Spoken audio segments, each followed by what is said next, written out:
Eh bien, yo les potes, c'est qui? J'espère que tout le monde va bien. En tout cas, moi, ça va nickel. Donc aujourd'hui, on va voir un outil que j'utilise quotidiennement qui s'appelle le gestionnaire de mots de passe, donc plus précisément Bitwarden. On va commencer par définir qu'est-ce que c'est un gestionnaire de mots de passe. Donc, grossièrement, un gestionnaire de mots de passe, c'est une sorte de base de données qui va vous permettre de stocker tous vos mots de passe et d'accéder à tous ces mots de passe à l'aide d'un seul mot de passe. Cette base de données va être évidemment très sécurisée. C'est le but du gestionnaire de mot de passe. Alors, celui que j'utilise quotidiennement, il s'appelle Bitwarden. Donc c'est simplement le gestionnaire de mot de passe. Je sais que Bitwarden font d'autres produits, mais moi je me sers simplement du gestionnaire de mot de passe. Donc là on est sur le site. Donc rapidement, comment se sécuriser? Donc ça chiffre de bout en bout. Donc ça verrouille les mots de passe et les informations en privé avec cryptage AES de 56 bits et un hash salé. Voilà, je connais pas trop les algorithmes de chiffrement. Enfin, le AES, je connais le SHA aussi. Ça, par contre, je sais pas ce que c'est. Bon, c'est pour dire simplement la technologie utilisée pour sécuriser tout ça. Le gros avantage, c'est que c'est multiplateforme, donc ça c'est très intéressant. Vous pouvez l'utiliser sur votre téléphone, sur votre PC, même sur un navigateur web en tant qu'extension. Donc moi, c'est l'utilisation que j'en ai, c'est sur un navigateur web du coup. On va aller dans l'onglet téléchargement, et donc là on a la possibilité de télécharger sur tous les OS, donc on a... Donc là c'est traduit du coup, voilà, Windows, macOS, Linux. Ensuite on a pour les navigateurs, donc quasiment tous les navigateurs sont compatibles, et ça c'est insane. Et donc là, on a la possibilité de télécharger sur mobile également. Donc là, on a le petit QR code pour le téléchargement sur l'App Store et sur le Google Play Store. Et également en ligne de commande. Bon, j'ai jamais essayé. À l'occasion, pourquoi pas.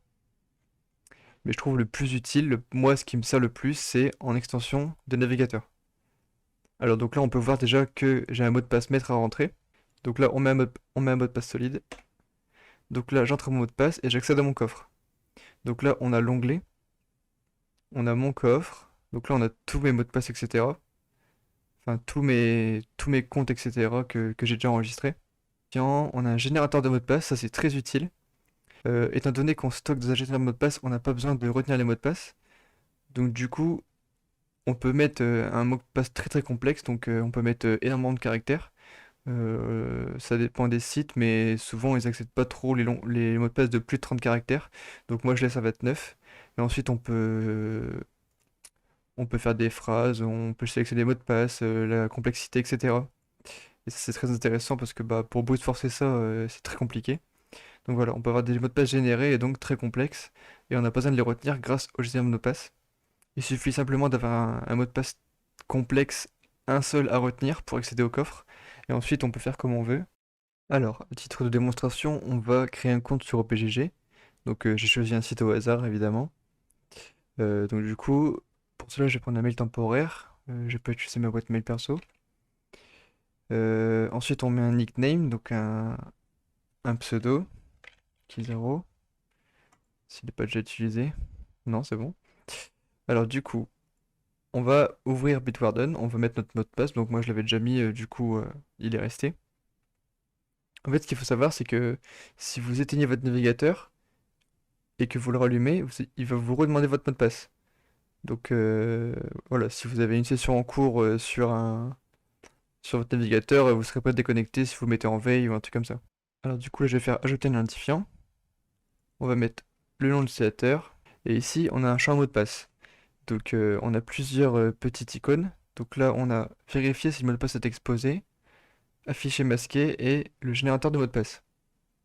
Donc, le premier icône, c'est pour vérifier si votre mot de passe a été fuité. Donc, s'il est connu d'autres personnes par le biais, par exemple, d'une fuite de données. Donc, si je mets, admettons, 1, 2, 3, 4, 5, 6, 7, 8, 9. Si je le montre, voilà, c'est ce mot de passe-là. Et que je le vérifie. Ce mot de passe est exposé un certain nombre de fois dans une fuite de données, vous devriez le changer. Voilà, donc quand il y a ce message qui s'affiche, c'est très déconseillé d'utiliser le mot de passe que vous venez de rentrer. Et c'est pour ça qu'on a un petit icône qui s'appelle générer un mot de passe. Donc ça va permettre de générer un mot de passe très très solide. On choisit la longueur qu'on veut, les spécifications qu'on veut avec les caractères spéciaux, etc. Donc on peut le personnaliser comme on le souhaite. Et ce qui est intéressant, c'est que on peut donner la longueur qu'on veut, et donc on n'a pas besoin de le retenir étant donné qu'il sera stocké dans notre base de données. Nous, en fait, avec notre gestionnaire, on a simplement à retenir un seul mot de passe, qui est celui donnant accès à la base de données. Et donc ce mot de passe, je l'aurai jamais à le retenir, étant donné que bah, il va se rentrer tout seul une fois que je souhaiterais me connecter sur le site. Donc là, admettons, je prends ce mot de passe là, je fais sélectionner. Donc admettons si je fais enregistrer. Donc là, il m'a enregistré mon compte. Si je clique dessus, il va rentrer le champ mot de passe tout seul. Et là, je peux faire sign up. Donc voilà, il m'a envoyé un petit mail. Petit mail de OPGG, voilà, on vérifie notre compte. Ok. Donc là, on va sur la page principale, donc op.gg, on fait connexion. Et là, on voit qu'on a un petit 1, ce qui signifie qu'on a un compte associé à ce domaine. Donc du coup, on va cliquer sur Bitwarden et cliquer sur notre compte. Ça va entrer les identifiants tout seul et on va faire login. Et voilà, on est déjà connecté. Donc ça, c'est l'utilité du système de mot de passe. Et donc en fait, on peut faire ça avec n'importe quel compte. En fait, on peut ajouter autant de comptes qu'on veut, etc. Donc là, il met pas ajouter un identifiant, mais on peut faire ici ajouter un élément. On peut refaire la même manip pour plusieurs comptes. Et donc ça, c'est l'utilisation que moi j'en ai, donc c'est-à-dire en extension de navigateur.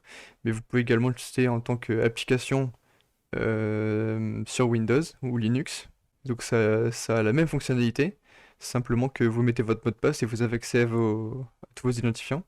C'est le même concept. Et moi je trouve la meilleure façon de l'utiliser, c'est sur navigateur web, parce qu'on a tellement de choses, tellement de comptes à mémoriser, à stocker, etc. Et donc, avec des mots de passe aussi forts, bah, ça nous permet d'éviter de se faire brute force. Donc voilà, si vous avez des questions, n'hésitez pas à les dire en commentaire.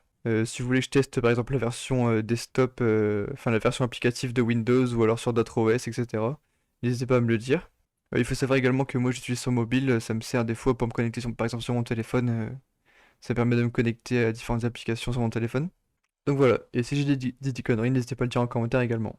Si la vidéo vous a plu, n'hésitez pas à liker, à la commenter et à vous abonner si c'est pas déjà fait.